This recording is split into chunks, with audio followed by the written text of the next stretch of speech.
कि महीने में जो हर महीने शिवरात्रि आती है, मैं महीने की हर महीने जो शिवरात्रि आती है उस शिवरात्रि पर अपने गमले में, घर में जो मिट्टी हो, गमले में मिट्टी हो, पेड़ पौधे की जो मिट्टी हो, अपने गमले की ही मिट्टी को वहीं पर ऊपर उठाकर उसी गमले के अंदर शिवलिंग बनाकर वहीं पर पूजन कर कर वहीं पर उसका विसर्जन कर दूंगी।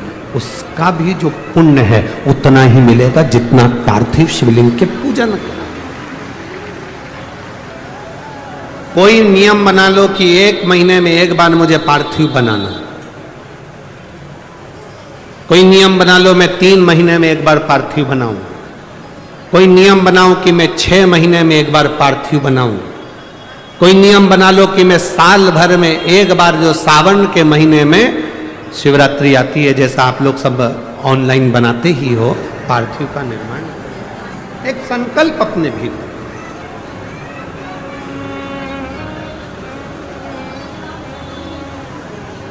संकल्प का फल बाबा क्या देगा यह आपको बाद में मालूम पड़ेगा।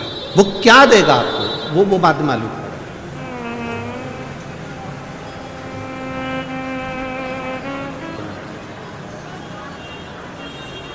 जब हम संकल्प ले लेते हैं तो पूर्ण वो करता है और उसका फल भी बहुत है।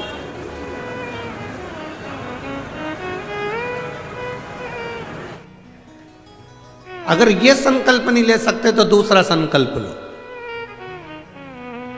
महीने में एक बार बेलपत्री के वृक्ष के नीचे जाऊंगी और बेलपत्री के वृक्ष के नीचे जल चढ़ाकर आऊंगी, जिससे बेलपत्र के वृक्ष की छांव मेरे मस्तक पर पड़े।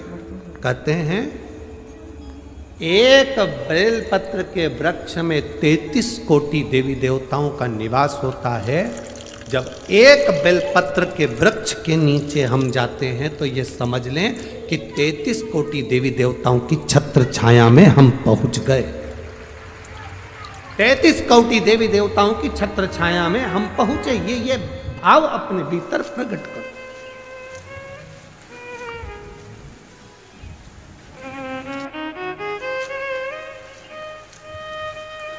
तैतीस कोटि देवताओं का आशीर्वाद हमको मिल रहा है, उनकी छत्र छाया में हमको, उनका आशीर्वाद हमको प्राप्त हो।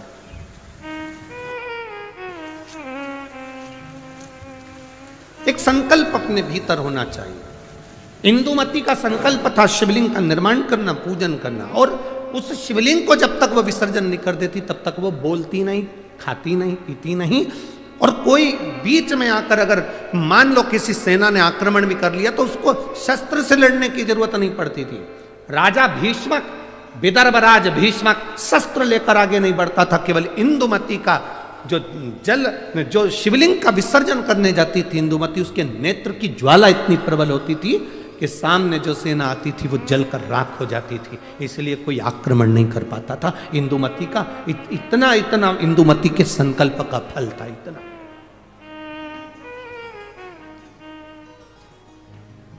कोई सहज है शंकर भगवान की भक्ति करना, शिव नाम लेना, राम नाम लेना, कृष्ण नाम लेना, भगवान की भक्ति को धारण करना, दत्त नाम लेना, कोई साधारण है?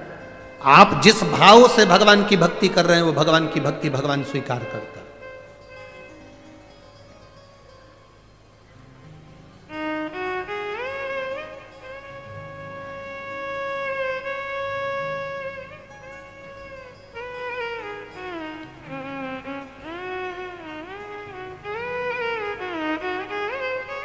केवल मृत्यु लोक में बैठकर भगवान का नाम लेना और उस तक पहुंचना। आजकल के नवयुवक लड़के बहुत सारे प्रश्न करते हैं। नवयुवक लड़कों को जान दो, बहुत सारे ऐसे भी आते हैं मीडिया में भी कि ऐसे ऐसे प्रश्न करते हैं कि लगता है अपने को कि क्या प्रश्न करा। अभी यहाँ कथा थी धूलिया में, तो एक मीडिया वाले ने प्रश्न किया कि आप लोग सनातन धर्म की ध्वजा लेकर आगे चलते हो, कहते हो दिया लगाओ, अगरबत्ती लगाओ, भगवान की पूजन करो, मंदिर जाओ, 1 लोटा जल चढ़ाओ, भगवान शंकर का नाम लो। क्या भगवान को मालूम पड़ता है किसने नाम लिया?